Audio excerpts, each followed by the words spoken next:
Hi. Told you we don't know what date is. More importantly, we're here with Chocolatiers. So that's my favorite. So Jeff and Susan, if you've done any of our recent virtuals, if you've been to the winery, if you have not been living under a rock, you've had their chocolate so far because we fell in love with you guys.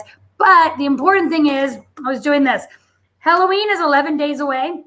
Thanksgiving is 36 days away. First day of Hanukkah is 39 days away, and Christmas is 66 days away, which means there's a lot of celebrating to do. Do you guys do anything for Halloween? Any Halloween chocolate?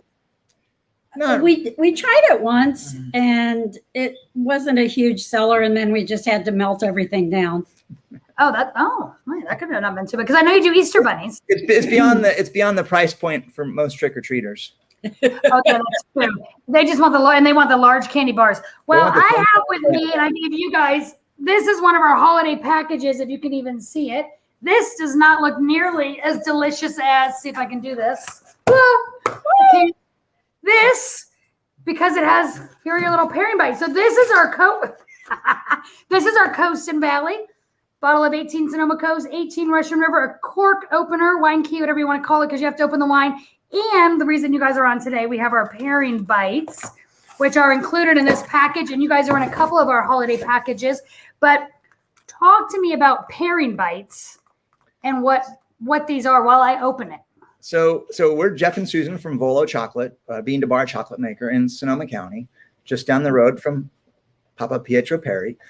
So pairing bites are just little single bite molded pieces of all of our different chocolate bars. So we do them in all 8 varieties, and they're all a different shape, so that if you had all your chocolate on a plate and you forgot where you put down one chocolate, you would know that that was the square shape or the pyramid or the... Well, you've got a map, yes. Yes, and you've got a map too. Or one with the orange on it right in the middle there. It's my favorite.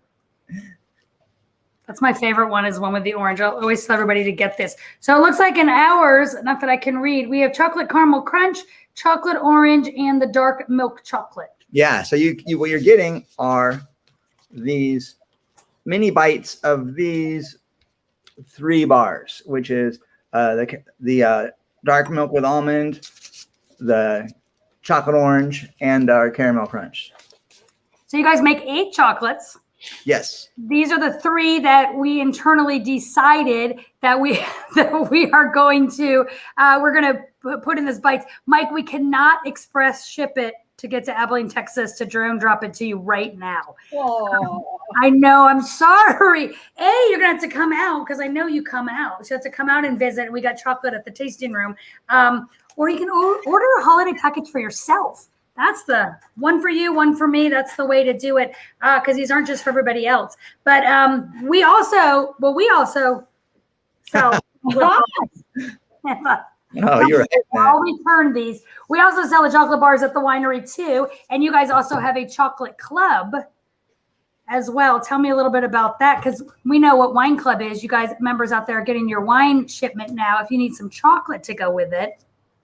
So we make it really easy. You don't have to think about, I need to order chocolate this month. And we've got multiple ways to get it. You can order 4 at a time. That's the Gustus.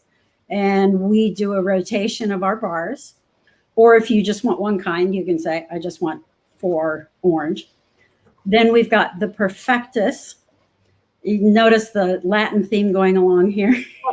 Volo's Latin too, right? Yes, means to want or desire.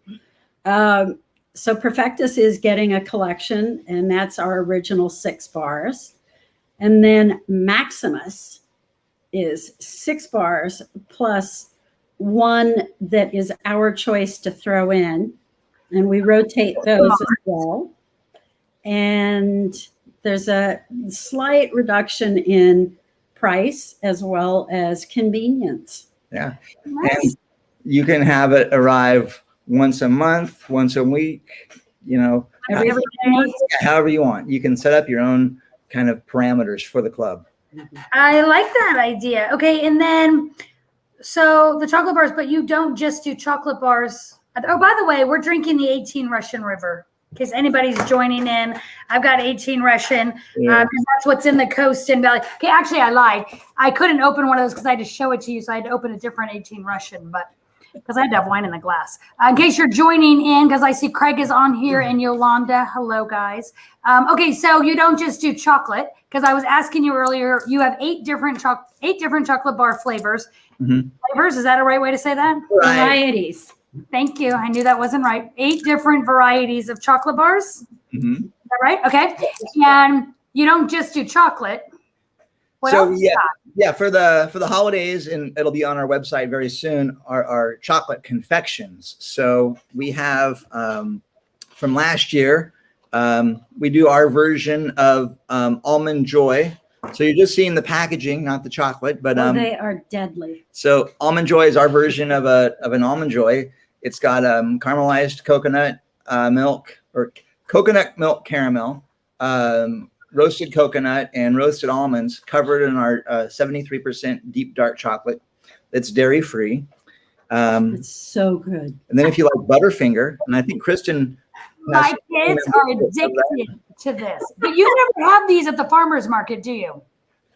We haven't had these since last Christmas. yeah, so we'll have them going into the holidays. We've just been trying to keep up with other things. But Brica, so it's our version of a Butterfinger.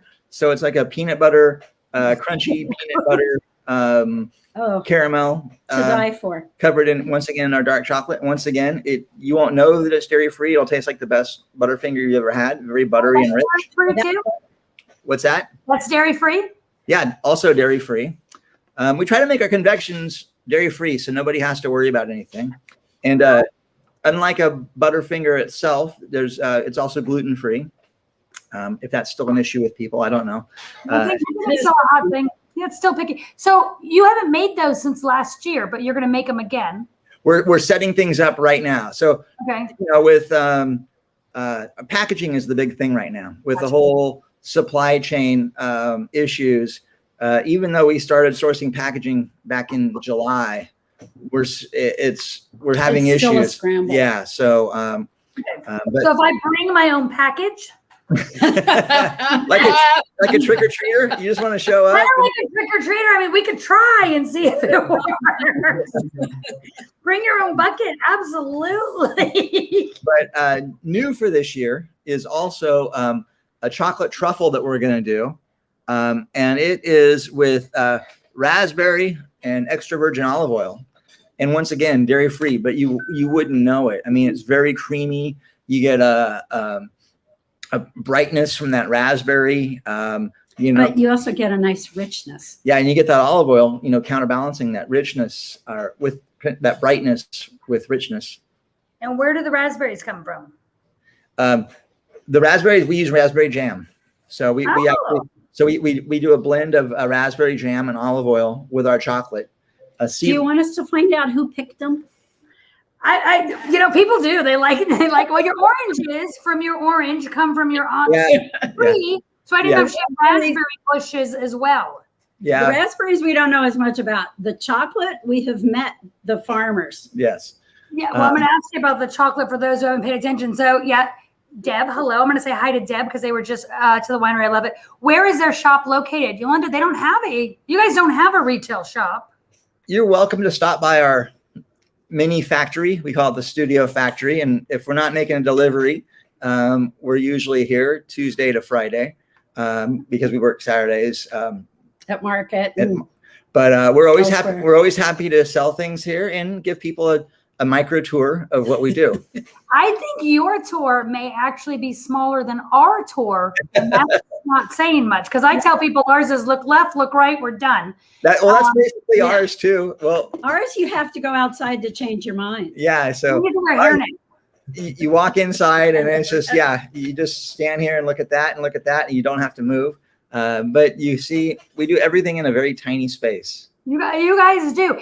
So Yolanda is coming to town. Yolanda's in Texas. She's one of our great wine club members. She tunes into all of these, like Ron and Craig and you guys out there who we love all of you because Ron's on now too. But Yolanda, when you come to town, she's coming to our club party next week. Reach out to me. I'll put you in touch with Jeff and Susan or just email them directly. Yeah, Volo Chocolate. And they're great. And You guys are awesome. I think that was the first time you took us on a little tour of the property. You have to put your hands in your pocket so you don't swipe your finger in the chocolate bowl. At least that's what they told me I had to do. I had to do as well. It is tempting. So here's a question. I dropped off stickers the other day and I opened the door. You guys weren't there and all I smelled was the chocolate. Do you guys still eat chocolate on a regular basis? Oh yeah. Daily. Daily quality control for sure. Okay. Well, I guess I still drink wine on a daily basis though. I do that too. So I'm testing both. I'm doing your job and my job. But I like that little bit of flavor, around 3 o'clock, 3:30. There's kind of a slump. The chocolate wakes things up because the tastes are all so good.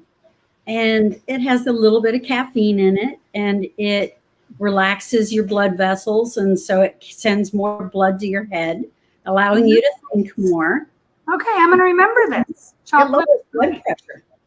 Oh, okay. Okay, so walk me through the life of a bar, because we were talking earlier about how many bars do you make a day, and Susan said you don't start off in the morning and you make chocolate, you make your mold, you're done that day. So walk me through the bar. The life of a bar starts off with cocoa beans. These are that's not a chocolate covered almond, but this is how we get our cacao. Cacao is just the name that the rest of the world calls cocoa beans, but we call them cocoa beans here. So we just call them that. But we get cacao from both Guatemala and from Haiti. And like wine grapes, totally different tastes depending on, where it's grown, how it's grown, a lot of terroir in the cocoa beans, much the same way there is with grapes. So I'll just talk about the Guatemala beans. And our picture. Oh. I see the picture. They got a new picture behind them. This is a local art from Guatemala / Mendocino. Yeah, this is, that's what cacao pods. So in Guatemala, when it's harvest, they gather these pods from the trees and they break them open, and that's what it looks like. It looks like a bunch of hominy in there, but it's not. It's the pulpy mass of the seeds, essentially, the cocoa beans. And then they go through fermentation. And so much like wine grapes, you're developing flavor through fermentation and drying. And then once they've done that, they get it to us as this little dried out looking thing. And we have to roast it. And it's a precision roasting process. That's probably the most important thing that we do, of temperature and time and measuring it precisely how it roasts. Then we have to crush it and take off the hull and separate that from the cocoa nib. And the nib is what you make the chocolate out of. So the nib is the inside of the bean. And the flavors come in as it's growing. Then as it's drained and fermented, the fermentation is either 24 or 48 hours at a stretch without interruption. And then it's the very technical way of moving the beans from one bin to another is 5-gallon bucket. Oh yeah, just scoop and go. Yeah. Have you ever burned a batch? We've Well, yes, I have. I was curious. And then when you burn it, is it just you can't do anything with it? Yeah, it tastes scorched, but it's a trial and error thing to learn how to do this. There's actually not a lot of resources out there. Well, there are more now than there were 5 years ago when we started. But you jumped in. You were talking about the various processes. I'm saying where the flavors come in. So part of it is in the roasting. That is really critical to get out. Okay. Yes. Okay. Do you experiment with different times of roasting to find the perfect time? Especially what happens when we get a new vintage of bean. So if we have we've been working with the 2020 crop, and now we're getting in the 2021 crop, and there's differences in that. It could be differences in size of the bean based on their rainfall. It could be flavor differences based on just the growing conditions at harvest. Or they may have changed their fermentation setup. So we actually run little test batches of chocolate using the new variety or the new vintage to kind of see if we need to adjust our recipe at all for that standard, what we think of as the deep dark. But there's always going to be some variation. I mean, part of what's fun is that, for instance, we make our 73% deep dark chocolate, which is our darkest, with cacao from Guatemala. Some years it's going to have a bright cherry note, that goes with it. I mean, you can really taste that cherry that's in there just from the terroir. And other times it's going to have a real concentrated, dried cherry, much more dried fruit-esque. So, and even strawberry. Yeah, and strawberry. Okay, so very similar to wine, which I always find fascinating. So you do have terroir for the beans, similar to you do as the fruit. The fruit comes in and it's going to reflect what happened that year. And then you take your basic recipe, and I just say basic only because this is your starting. And then based on the terroir and what happened, how the beans come in, you kind of tweak accordingly to get what you want. So if it's got maybe too much brightness, a little more acid than it did last year, we might roast it a little bit longer, take away some of that acid, or we might conch it, which is the process of kind of evaporating off the bitter esters. The crazy thing, when this is dried, we went down to a warehouse in Fremont, walked into this warehouse that only houses cacao. We got in the front door and were blasted with this vinegar burning acetic acid. Yeah. It's what the beans are letting off, that they have become this fermented, crazy acetic acid, vinegary stuff. Yeah. They're fermenting they're just sitting in their bags fermenting. Well, they've stopped fermenting theoretically. But they're they come to us in a sealed bag. So when we open that bag, they've been put into that after fermenting and drying. They've been releasing more of that. So when we open up that bag that's inside the giant sack, we get hit with this, eye-watering acetic acid. Wow. And the conching, I didn't understand conching for a while. I thought it was just part of the actual processing, but part of what it's doing is getting rid of those acetic acid. Gotcha. Yeah. Okay. So, and Jeff has been just incredible in coming up with different ways to blowing air into the machine and controlling airflow makes a huge difference in the final product. Yeah. So after we get them and we roast them, we have to separate the hull from the nib, and the nib is the inside piece where that you make the chocolate out of, and the hull. What do you do with the hull? They go into the garden. It's good mulch. Or so it's kind of like our when we do our press, and we have the excess seeds and the skins and everything else outside of the juice, and we put that back in, compost it in, yada yada. So you're similar with. I'm comparing you to wines. I'm following along in the. There's a lot. Very much so.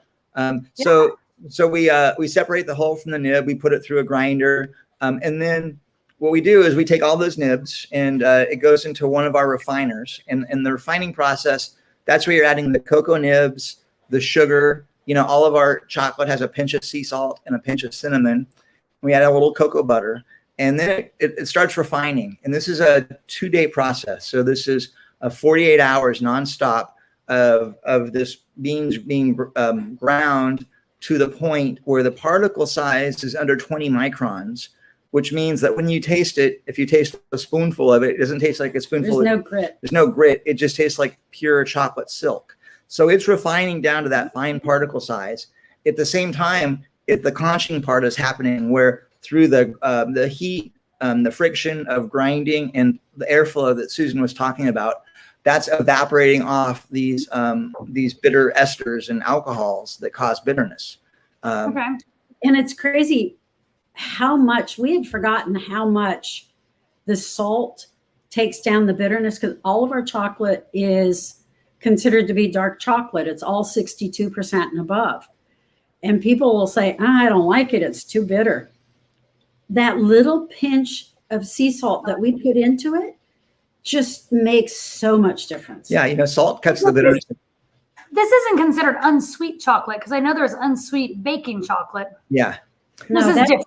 100%. That would be 100% cacao. So when you see the percentage on a bar like this at 62, that's telling you how much of that chocolate bar was made from the cocoa bean. So baking chocolate's 100%, but but it's also and cheese is like 11, by the way. So you go the other direction with hardly any cacao. 11%. So somewhere in the middle there. is where most chocolate is, but all of ours is above 62% and above. So by adding that sugar, we're balancing that bitterness, and same thing with that salt. That tiny bit of salt's helping. And by the way, you don't know that there's salt in our chocolate. One of them spells it out, but it's in there. Like you don't know that there's salt in a batch of ice cream or cookies. You just know that everything tastes balanced. I mean, that's what salt does. It really helps balance out other flavors. So we got it in the refiner. It's been conching. It's been grinding. Then we take it out and it goes into a tempering machine, which is a process of heating and cooling the chocolate that aligns all the particles in the same way, so that it sets up firm and shiny and like a brand new chocolate. Literally crystallizes. Yeah, it just sets all the crystals in place. I had no idea when we started this. So crazy. So once it's been crystallized, and then we wrap it, and then depending on if it's has inclusions, whether it's the almonds or cherries or chilies, a lot of our bars have orange peel, things added. And all the orange peel, hand sprinkled on the back of each bar. And hand-picked oranges. Yeah, from Sam's house. In exchange for chocolate, if I am correct. Chocolate, yeah. So anyway, that's pretty much the process. I think that's crazy because it's not just a day. It's not just I'm getting a note handed to me. You have one person wrapping. Dan is dying to know how many bars do you final produce a day? How many bars can you wrap a day? How many bars when everything's done in play? It's a fluctuating number because a lot of our production, we do bars, but in the last year we've been doing smaller chocolates like the pairing bites, and then a lot of turn down chocolates for the local Montage resort. And so we do so many for them. A certain percent of our chocolate is not wrapped the traditional way, but it's easy to say that we do. In the course of a week, we do about 2,000 bars worth of chocolate. Yeah. So people. Yeah, you guys are Volo chocolate. Anybody out there who's looking at a small business, in essence, you guys are. So we say we do 8,000 to 10,000 cases a year because that's how wineries talk. Is there a number that you guys talk in? Well, we would say how many pounds of cacao we go through. Right. So this year we're committed to 6 tons, purchasing 6 tons of cacao. So that equates to essentially 6 tons of chocolate, because that's a lot of chocolate. Yeah. So when you buy the cacao, and we buy it by the kilo, you shell it, you roast it and you shell it, and you have about a 75% yield, once the hull comes off. But you're essentially, if you averaged out the cacao percentages of our chocolate, by the time you add the sugar and the milk and the various things, you're adding back to it. So it's almost direct correlation of how many tons of cacao you buy as to how much chocolate you make. If you're a dark chocolate. In the wine business, you make your wine, and then you have your angel share. And that's the part that dissipates into the air. And that's the part that gets taken in the air from the barrels, right? So you have your barrels and slowly it evaporates. But you guys add in. So maybe, is there a word for that? Well, it's still there. There's still a little bit of loss here and there. Loss, okay. Just if anybody wants to come do a tour, you can be part of that loss and taste it in person. I'll be there tomorrow. But yeah, there's just so what we do is we actually, every time we make a batch, there's not exactly enough for, say, 2,200 bars. There may be a little bit extra, or a little bit. There's always be a little bit extra. So we take that and we save it, and we save that for a couple weeks, and then all those bits and pieces that we've saved, we melt down together, and then we make it our blend of chocolate chips called pyramides. I didn't know you had these. Yeah, so we just been doing these this summer. So this is like a baking chip, like a Toll House, like a Nestle thing, but a billion times better. So when you're using this, so the chocolate chips like the Nestle, you'll use a bag, which is close to 2 cups. You want to use about half that because this doesn't have all those stabilizers in it. Yeah. Oh, I need those. A little bit better. Oh my God. My son makes great chocolate chip cookies. We'll have to set you Come on up now. with a bag of pyramides. Yeah, I'm gonna have to try those because that's okay. Game on. Or nibs. Or even just, adding the nibs. We sell just the nibs themselves too. I don't think I knew that either. So I do want to go over because, and the more I think about it, and I love that I wrote a whole list of questions and I'm not getting to any of them. So my question, there's a way to eat chocolate. And this is one of my favorite things. So with Jeff and Susan, it was a year ago and 1 month that you were first our guests on our Facebook Live. That's when Dan and I kind of found you guys and said, the heck is this? Chocolate and cheese and wine, we can pair them all together. Amazing. And so, sorry, the phone's ringing. Is that my phone? It's my phone. That's annoying. Sorry. Someone's trying to get a hold of me. He can't right now. But wine, cheese, and chocolate, we've done like what, four of these with you. We've done 4 of these with you where we pair the wine, the cheese, the chocolate. And if you think about it, it's like chocolate cheesecake. Mm-hmm. But one of my favorite things you've done when you've done these with us is you said there's a certain way to eat chocolate, because I eat chocolate like this. Oh, yum. But Susan, does this go for any bean to chocolate bar?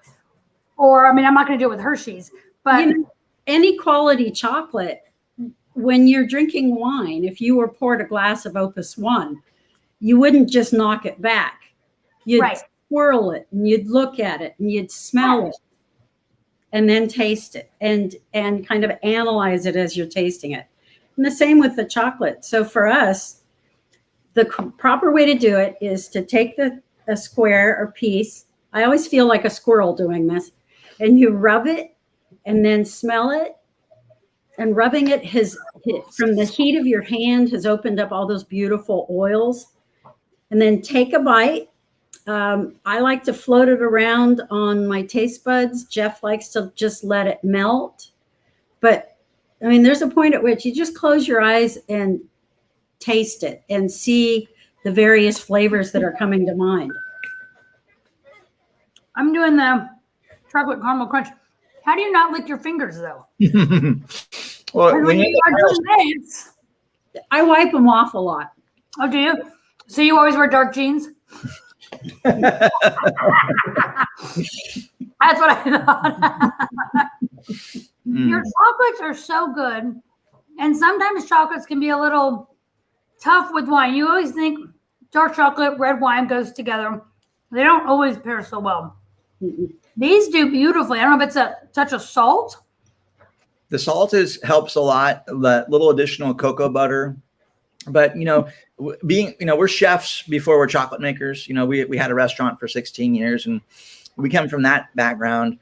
So we're all about building flavor and things in balance. So, that's like probably the single most important part of what we do is we create flavors in balance. So good. So, it's not that you taste the salt, it's that you taste everything in there. So even like our Mexicali that has 3 different dried chilies and dried cherries, it's not hot. You get a residual, you get the flavor of the chili as you're finishing the bite, you get a little bit of the residual warmth, heat from it. And then you get the cherry coming in and kind of tempering that also. But it's all about balance. It's not just like, we're going to take the hottest peppers in the world and put them in this chocolate bar and you can't eat anything for 2 days afterwards. No, but that goes with wine too, right? Wine is all about balance and finding the right mix of all of those things. Yolanda is saying, and Yolanda, you're right. This is the one that shocked me. What she's doing with the rosé. Your orange bar. So the chocolate orange, which if anybody knows me, knows this is my favorite, and I hate candied orange. But I love this. No, Tayson, my son, Tayson's like, me too. No, Tayson loves the mocha. My kid loves the mocha. But orange bar with the rosé or the Chardonnay is paired especially with that cranberry Chanel cranberry goat cheese. And all 3 of those together were just, I stopped talking, I'm sure, for a few minutes. I was It's unusual too, honey. It is unusual. And the first time we did this, we paired chocolate with our Chardonnay. And I was like, there's no way chocolate and Chardonnay work, but your chocolates are so balanced. So I just had the caramel crunch, which was the first one on here, with the Russian River Valley Pinot Noir, and gorgeous pairing. So I'm kind of even more excited with this Coast and Valley gift package. We're getting to 30 minutes. So Coast and Valley gift package has the 2 bottles of wine, the wine opener, and the chocolates. We've got your pairing bites, I think, on some other chocolates as well. We do also sell your chocolates. If you wanted to order some wine and throw some chocolates in there, we can always accommodate that as well. If you want to commit to a full bar, which, by the way, you don't store these in the refrigerator. Nope. Store them with your Pinot. Keep them right next to the Pinot. That's a great way to say that, because I used to store chocolate in the refrigerator. And how long does your chocolate last? Well, how long can your chocolate last? It can last a year or 2 if it's stored correctly. So if it's stored in the refrigerator, it'll degrade within a few days. The humidity totally breaks down that crystallization. Yeah, we don't want that at all. Okay, so holiday gift package are available on our website now. You can also order them and ship at a future time as well. Ron is saying, Ron Costado visited us. He's in New Jersey. He's the one who always gives us his amazing dinner that he had and makes us jealous. So he just visited us and absolutely loved it. And he's going to see us in Bodega Bay. We have a Bodega Bay staycation coming up. The details should be live on our website soon. We figure not everyone's internationally traveling yet, so why not do a staycation? So Bodega Bay Lodge, 3 days of Papa Pietro Perry. Why not? That's awesome. If you like the 3 days with us, then you can go and do a 2-week cruise. We're doing Istanbul to Rome in 2023. Are you really? I should go. Should send you the information. I'm sure you can get off. I'm sure you can ask off. I'll ask my boss. Ask your boss. She's sitting next to you. Istanbul to Rome 2023. You have time. Brand new ship, the Vista, going to be incredible. And then we have virtual bingo coming up, and we have Pinot and paella coming up. So you get Pinot, all the dry ingredients in a paella dish. I think that's the coolest thing ever. And then we're actually starting to travel locally. We're going to Palm Springs, Passion for Pinot. We're going to San Diego next month. And and Chardon Lobster's coming soon as well. Yeah. And then Dave, is the shop in Healdsburg? Dave, the shop is not in Healdsburg. It's actually in Windsor, next town south. But you guys are always at the farmer's market. Saturdays. Yeah, on Saturdays. Through the holidays, we'll be there. And then it'll take a break and start back up in the early spring. Okay. And is that the only farmer's market you guys go to? Yeah. Yeah. And will you have the Brica? We're going to try to get everything out there. We're a small company. There's a total of 5 of us now, but we're all doing different things all the time. So we're only limited by how many hours in the day, I guess. Yeah, and they take Mondays off. We try to. They try to take Mondays off. Yes, and we saw Dave at the Healdsburg Crush this last weekend, which we won People's Choice Award, which was pretty cool. And Deb and Mike, you guys should come on the cruise too. I'm trying to get the cruise is gonna be fun. We're fun. Anyways, thank you guys, because I know you guys are busy. I know you're going into your even busy season too. So I really appreciate you taking the time to come on this and do this with us. I've adored the last year. I can't believe it's only been a year since we met you guys, because we need to do dinner still. Yes. We saying that. Susan, you book it. You book it and I'll show up. Okay. All right. You guys are busier than I am, because you guys are featured. Matheson is a new hot restaurant and your chocolate is on their menu. Yeah.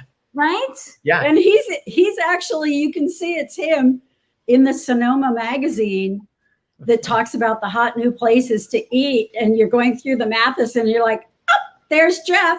I got my head turned. Well, according to Facebook, you guys are always there, so I'm already jealous. But we don't have to go there. We could, but we can go wherever you want. Let's go to dinner. Cheers to everybody out there. Cheers. Cheers. Have a good night. Thank you. Thanks, darling.